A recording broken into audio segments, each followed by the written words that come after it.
Yon, magandang araw sa inyong lahat mga tol. Ngayon po ay February 15, 2026. Pero mga tol, nalilito ko eh. Ito yung pag-uusapan natin, nakakalito talaga. Kasi, napansin nyo ba, kapag ka Duterte Senator, ganito po yung sistema.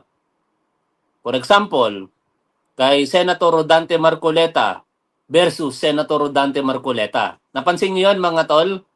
Senator Bongo versus Senator Bongo. Senator Robin Padilla versus Senator Robin Padilla. Nalilito tuloy ako, sino kakampihan natin dun sa mga yon? Ha? Bakit ko sinasabi yan mga tol? Paiba-iba kasi yung mga statement nila. Sasabihin yung isa ganito, yung isa pares lang nagsasalita ganito. O, for example, si Senator Rodante Marcoleta, 'di ba? Famous naman, infamous pala, hindi famous ano. Ito, sabi ni Rodante Marcoleta, hindi niya raw kailanman sinabi na i-give up ang Kalayaan Island Group. Pero kayo na po ang humusga kung sinabi niya ba o hindi. Ito, ulitin natin O, ito. We swear Hmm. to the Constitution that we will defend the Constitution, all the laws and orders and regulations. Kapag magkakaroon po ng giyera sa pagitan ng dalawang bansa, kayo po ang una na sasagupa dito. Kaya dapat po mas interesado kayo kaysa sa amin.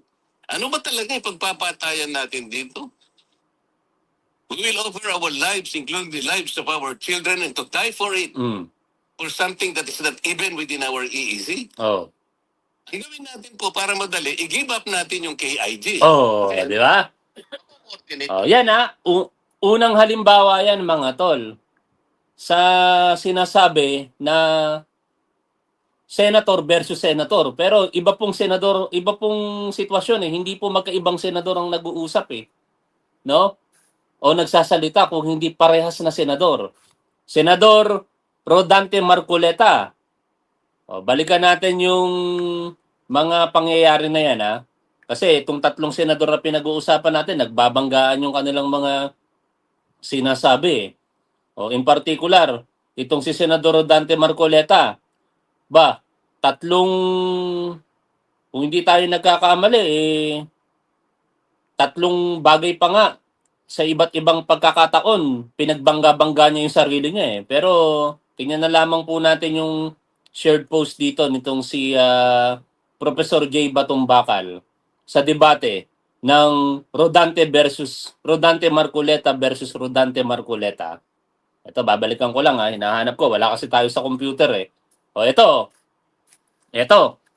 Yan shared post po ito ni Professor J. Batong Bakal mula po sa balita ng ABS-CBN News, mga tol. O, ano yung mga sinabi dito nitong si Rodante Marcoleta? Noong February 4, 2026, yung napakinggan po natin, sabi niya, ano ba talagang ipagpapatayan natin dito? We will offer our lives, including the lives of our children, and to die for it, something that's not even in our exclusive economic zone. Ang gawin natin po para madali, i-give up natin yung KIG or Kalayaan Island Group. Then, mako-coordinate na natin lahat. But until and unless nandoon yung mga KIG, nasa labas po ng ating exclusive economic zone, paano po malalagay sa entire West Philippine Sea? Ngayon, kinalaban niya po yung sarili niya. Noong February 6, 2026, ito naman po yung dinibate niya yung sarili niya. Sabi niya, talagang pipilitin nilang baluktutin Ang binabanggit ko, yung exclusive economic zone, hindi yung ang West Philippine Sea. Dalawang bagay yon. Kahit na walang tribunal, atin talaga yon sapagkat pirmado tayo sa UNCLOS. Nagkaroon lang tayo ng problema kasi may mga nagsasabi na yung lawak ng ating exclusive economic zone ayon na rin sa ating West Philippine Sea. Hindi po yun magkaiba. Yung Kalayaan Island Group, labas sila ng EEZ. Nandiyan na sila sa high seas. Kaya nga tinatanong ko sa kanila, kinakailangan nating ma-distinguish kung ano ba talaga ang lawak ng West Philippine Sea. Tapos nung February 9, sinigundahan niya yung isa niyang pagkatao. Siyempre, against doon sa una niyang statement na i-give up yung Kalayaan Island Group. Kaya noong February 9, sabi niya, kahit kailan, hindi ko sinabi yon. Teritoryo po yon. Land features po yon. Hindi sakop ng arbitral tribunal.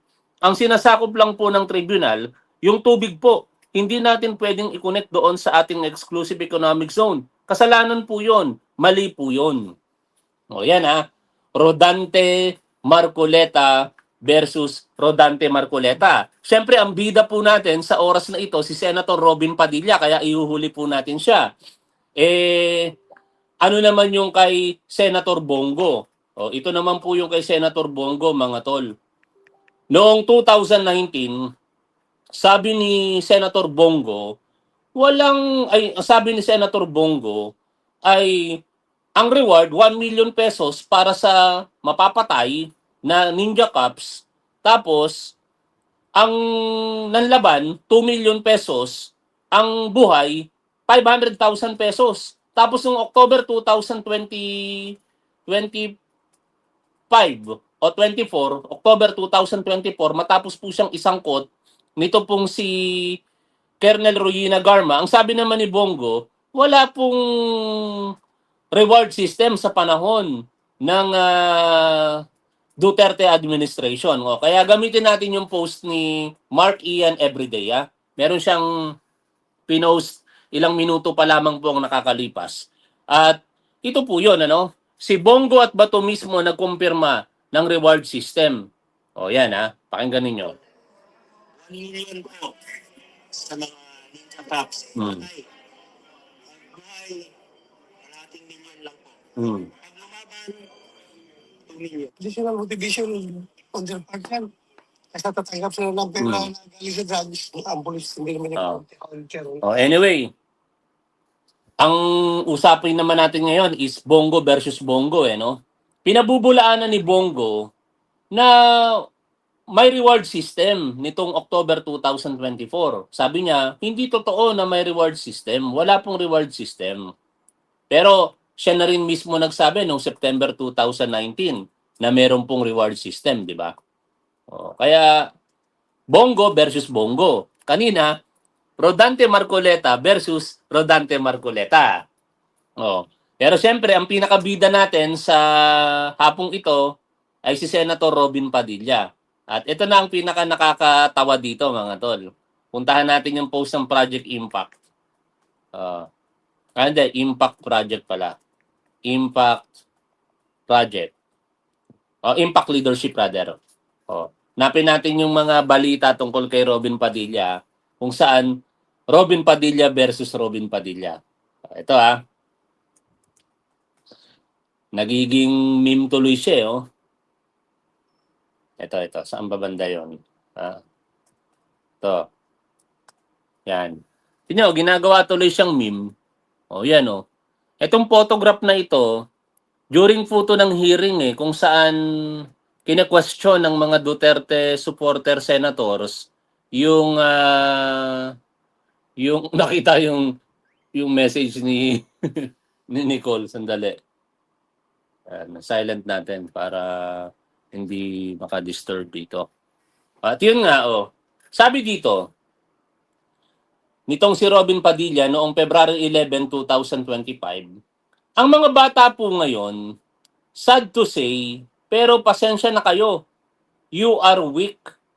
Hindi kayo katulad ng panahon namin na hindi kami iyakin. Pero umiiyak si Robin Padilla lately. Nung panahon namin, hindi uso yung salitang depresyon. Di ko nga alam yun kung ano yung depresyon. Ngayon, batang maliit sasabihin, I'm depressed. Ano ang latest na pahayag nitong si Robin Padilla sa post naman ng Daily Guardian, mga tol? Puntahan natin.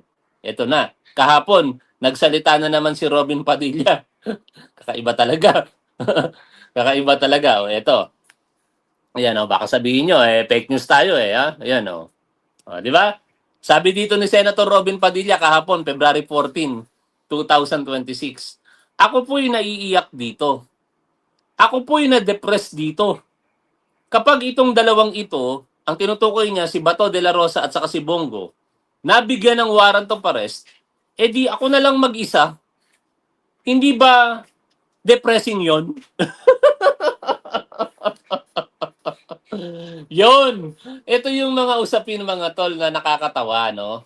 Kasi nakikita natin dito yung mga salita nila nagsasalungatan sa isa't isa. Hindi po sila magkakaibang senador, ah. Ang nag-uusap po na parang magkakalaban sa isa't isa, parehas na senador. Si Senator Robin Padilla, nung panahon niya raw, hindi niya alam ang salitang depresyon, pero ngayon, kahapon, sinabi niya, hindi ba nakaka-depresyon na kapag ka nalabasan ng warrant of arrest yung dalawa pertaining kay Senator Bongo at kay Bato de la Rosa, siya na lang ang matitira? Nakaka-depresyon. O, naglalaban ngayon yung salita ng isang senador sa magkakaibang pagkakataon. Balik tayo ulit kay Bongo. Sabi ni Bongo, hindi totoo ang reward system. Sinabi niya noong October 2024. Tapos, nung September 2019, siya din ang nagsabi na ang rewards for Ninja Cups kung mapapatay, 1 million pesos, kung nanlaban, 2 million pesos, at kung buhay, 500,000 pesos. And finally, syempre, yung kay Rodante Marcoleta, sabi niya, i-give up natin ang Kalayaan Island Group or KIG. Tapos doon sa mga sumunod na sabi niya, dahil nga antindi ng backlash mula sa kanya, ng publiko, sabi niya, hindi niya raw kailanman sinabi yung KIG. Kaya ang tanong ko sa inyo mga tol, kanino kayo maniniwala? Maniniwala ba kayo Senator Robin Padilla versus Senator Robin Padilla? Senator Bongo versus Senator Bongo? Senator Rodante Marcoleta versus Senator Rodante Marcoleta? Parang ang hirap, ano? Kasi iisang tao ang nagsasalita, tapos magkaiba yung kanilang mga sinasabi. In short, mga tol, itong mga Duterte supporter senator na ito, hindi talaga dapat to pagkatiwalaan. Mahirap pagkatiwalaan. Pabago-bago. And worse, itong isa pang Duterte senator na nagtatago ngayon, ang sinabi nitong si Ronald de la Rosa. Ipakita ko sa inyo ulit, ha. Mahirap pagkatiwalaan kasi sinasabi nila pero hindi naman nila parang ginagawa. Eto, ha. Dalawa sila, si Senator Bongo saka si Senator Ronald de la Rosa. Kaya nga kayong mga Duterte supporters, mag-isip-isip kayo. Etong pinupuon nyo na si Duterte, si Rodrigo Duterte, mukhang iniwan na ng mga loyal niyang soldier, ng mga pinagkatiwalaan niya ng lubos. Si Bongo, Special Assistant to the President, nung Presidente si Rodrigo Duterte. Nung Mayor si Rodrigo Duterte, Executive Assistant niya. Si Bato de la Rosa, Chief of Police niya, nung Mayor siya. Nung naging Presidente siya, Chief ng Philippine National Police niya. Di ba? Pero, ano ang sinasabi nila noon? Sabi ni Bongo noon, May 5, 2019, May 5, 2019. Sabi niya, President Duterte said he is ready to go to jail. Sabi ni Bongo, uulitin ko lang, sinabi sa kanya ni dating Pangulong Rodrigo Duterte, ready akong makulong. Ano ang sabi ni Bongo noong 2019? I will go with him to jail. That is how much I love the President. Naririnig nyo mga Duterte supporter? No? Sasama daw si Senator Bongo sa kanya sa kulungan kasi mahal na mahal niya ang dating Pangulong Rodrigo Duterte.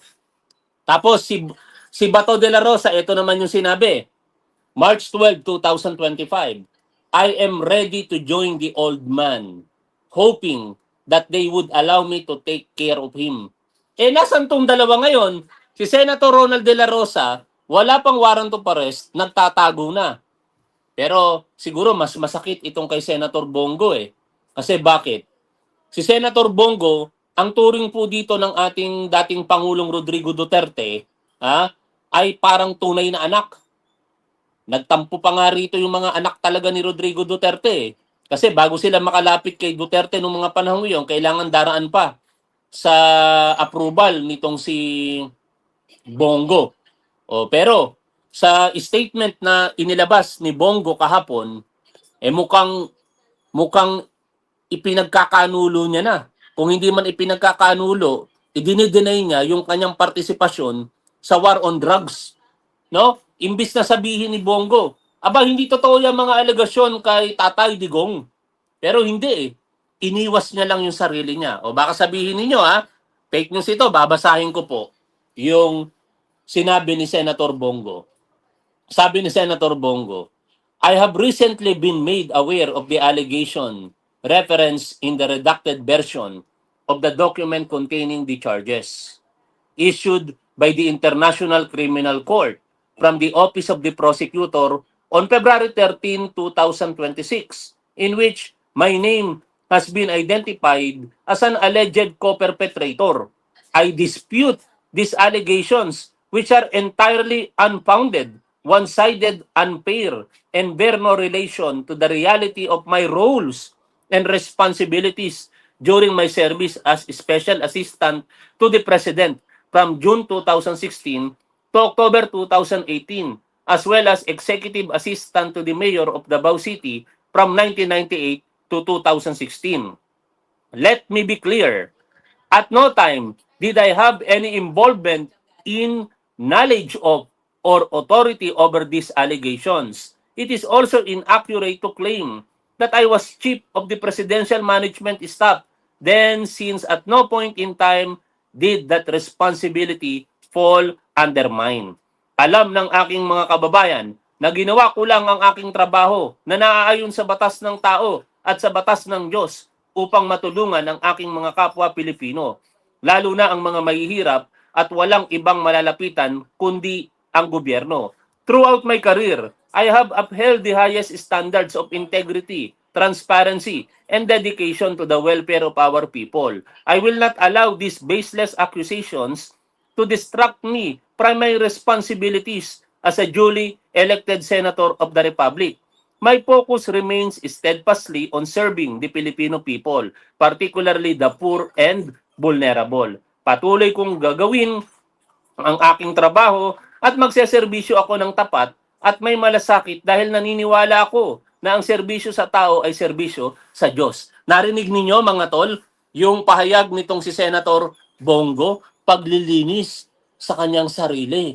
No? Never niyang pinagtanggol dito si Rodrigo Duterte. Instead, sinasabi niya, wala siyang alam. Hindi ba masakit yon para sa mga Duterte supporter? O talagang mga tanga lang kayo, mga Duterte supporters? Ang tatangan nyo talaga, no?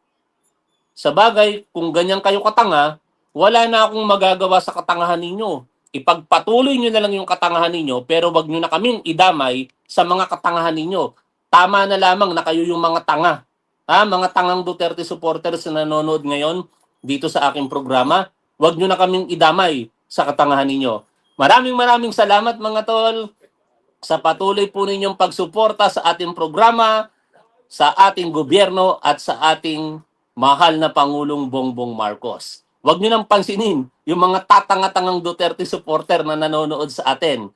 Hina-high blood lamang nila sarili nila . Alam niyo, kung kayo yung mga hindi tanga, hindi kayo manonood kay Top 1. Dahil tanga kayo, galit na galit kayo sa akin, nood pa rin kayo ng nood, wala na akong magagawa dyan. Pero yung mga matatalino nating mga manonood, patuloy ang nanonood kay Top 1 kasi masaya sila sa ginagawa nila. Masaya sila sa pagsuporta kay Top 1, masaya sila sa pagsuporta sa gobyerno, masaya sila sa pagsuporta sa ating Pangulong Bongbong Marcos. At definitely, hindi sila mga tanga. Hindi sila mga katulad nyo na mga Duterte supporter na napakatanga. Bye for now mga tol! Keep safe! See you always! Bye for now!